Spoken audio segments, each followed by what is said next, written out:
tari piring dari Sumbar, tari merak dari Jogja. Sebelum kita mulai belajar, kita awali dengan baca bismillah. Bismillahirrahmanirrahim. Assalamualaikum warahmatullahi wabarakatuh. Apa kabar anak-anak Ustazah? Ustazah berharap Ananda semua senantiasa dalam keadaan sehat walafiat, serta selalu dalam keberkahan dan lindungan Allah Subhanahu wa Ta'ala. Hari ini berjumpa lagi dengan Ustazah Mega dalam pembelajaran tema. Sudah siap belajar? Siap ya nak ya?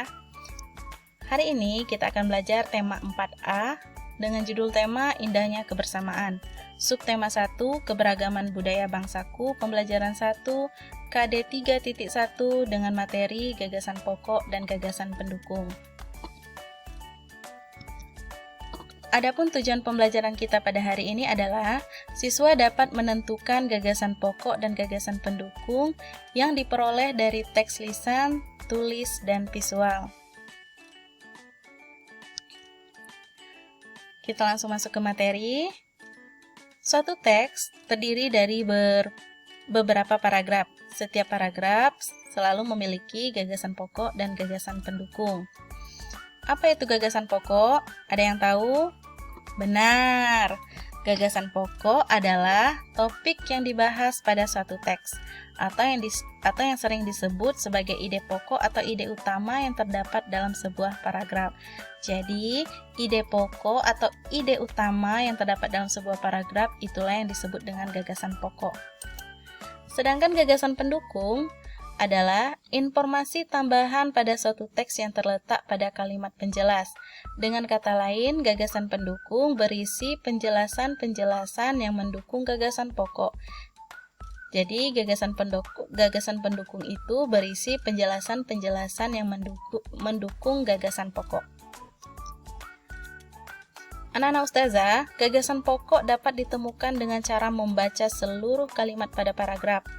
Untuk menentukan gagasan pokok dan gagasan pendukung suatu teks, anak-anak Ustazah bisa melakukan hal-hal sebagai berikut. Yang pertama, bacalah teks dengan seksama. Di sini kita harus membaca teks secara keseluruhan.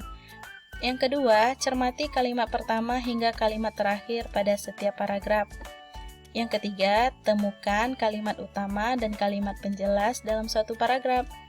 Jika anak-anak Ustazah sudah menemukan apa kalimat utama dan apa saja kalimat penjelas dalam suatu paragraf, maka dengan mudahnya anak-anak Ustazah bisa menemukan apa ide pokok dan apa ide pendukung pada paragraf tersebut. Untuk lebih jelas, mari kita lihat contoh berikut. Di sini ada teks dengan judul batik. Kita baca sama-sama ya nak. Nah, batik merupakan kain tradisional Indonesia. Kain batik dihasilkan dengan cara dilukis atau dicetak menggunakan malam atau lilin yang dipanaskan. Kain batik berasal dari Pulau Jawa. Seiring berkembangnya waktu, batik tidak hanya ada di Pulau Jawa, beberapa daerah di luar Pulau Jawa juga menggunakan batik sebagai pakaian tradisional, contohnya batik Bali. Di sini kita harus menemukan apa ide pokok dan apa gagasan pendukungnya. Sebelum kita menentukan gagasan pokok dan gagasan pendukung, kita cari tahu dulu apa kalimat utama dan apa kalimat penjelas yang terdapat dalam teks. Kalimat utamanya adalah batik merupakan kain tradisional Indonesia. Ini, batik merupakan kain tradisional Indonesia. Kalimat penjelasnya, kain batik dihasilkan dengan cara dilukis atau dicetak menggunakan malam. Di sini ya, kalimat penjelasnya terdapat pada kalimat kedua. Kalimat penjelas yang kedua terdapat pada kalimat yang ketiga, yaitu kain batik berasal dari Pulau Jawa. Kain batik berasal dari Pulau Jawa. Kalimat penjelas yang ketiga, kain batik tidak hanya ada di Pulau Jawa. Ini terdapat dalam kalimat keempat pada teks. Seiring berkembangnya waktu, batik tidak hanya ada di Pulau Jawa. Dan kalimat penjelas yang terakhir adalah beberapa daerah di luar Pulau Jawa juga menggunakan batik sebagai pakaian tradisional, contohnya batik Bali. Ini diambil dari kalimat terakhir pada teks. Sekarang kita sudah menemukan apa kalimat utama dan apa kalimat penjelas pada teks yang sudah kita baca. Inilah saatnya kita menentukan apa sih gagasan pokok dan gagasan pendukung pada paragraf yang sudah kita baca. Gagasan pokoknya adalah batik merupakan kain asli Indonesia. Ini kita ambil dari kalimat utama. Kita perhatikan lagi kalimat utamanya, batik merupakan kain tradisional Indonesia. Di sini sudah dijelaskan bahwa batik itu adalah kain tradisional Indonesia. Berarti bisa disebut bahwa batik itu asli dari Indonesia. Jadi gagasan pokoknya bisa kita buat, batik merupakan kain asli Indonesia. Sekarang kita menentukan gagasan pendukung. Apa tadi gagasan pendukung? Adalah kalimat penjelas yang menjelaskan atau yang mendukung dari gagasan pokok. Kita sudah menemukan gagasan pendukung yang pertama, cara membuat kain batik. Itu diambil dari kalimat penjelas nomor 1. Kita kembali ke kalimat penjelas nomor 1. Kain batik dihasilkan dengan cara dilukis atau dicetak menggunakan malam. Di sini ada kata dihasilkan. Kalau ada kata dihasilkan, ini merupakan suatu cara. Jadi, kalimat gagasan pendukungnya bisa kita buat. Yang pertama, cara membuat kain batik. Sekarang, gagasan pendukung yang kedua. Kita kembali lagi ke kalimat penjelas kedua. Kain batik berasal dari Pulau Jawa. Di sini ada kata berasal. Berasal itu berarti asal mula atau tempat asal kain batik itu. Kita bisa membuat gagasan pendukungnya menjadi tempat asal kain batik. Di mana tempat asal kain batik? Kain batik berasal dari Pulau Jawa. Ini kita ambil dari kalimat penjelas nomor 2.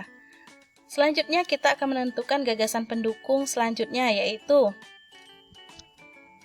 terdapat pada kalimat penjelas nomor 3 dan 4. Kita baca sama-sama kalimat penjelasnya.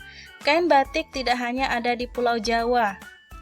Beberapa daerah di Pulau Jawa juga menggunakan batik sebagai pakaian tradisional. Contohnya batik Bali.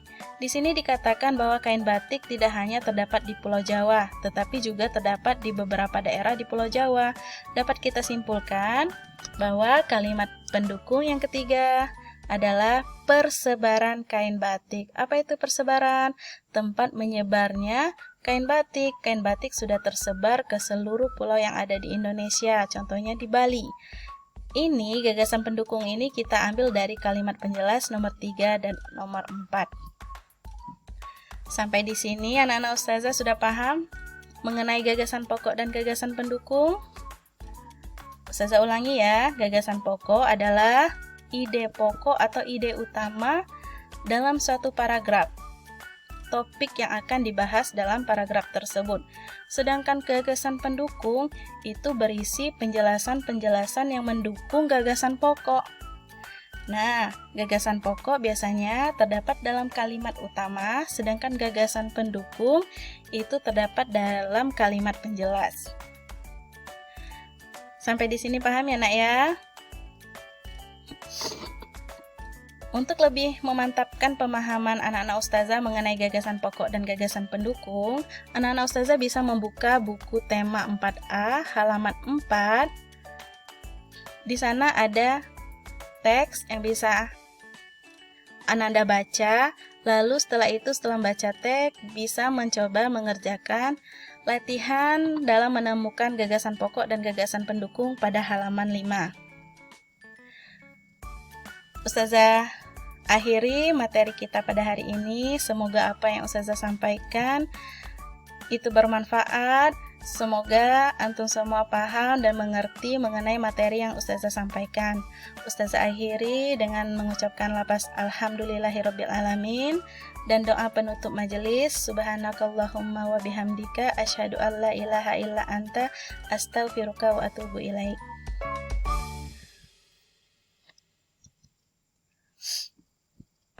Ayam betutu dari Bali, nasi rawon khas Surabaya. Jika ada yang belum dimengerti, boleh tanya sama ustazah.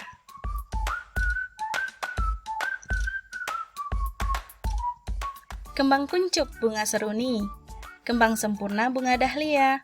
Cukup sekian materi hari ini. Sampai jumpa di materi berikutnya. Wassalamualaikum warahmatullahi wabarakatuh. Semoga kita ketemu di materi berikutnya. Jaga kesehatan, stay at home, dan terima kasih.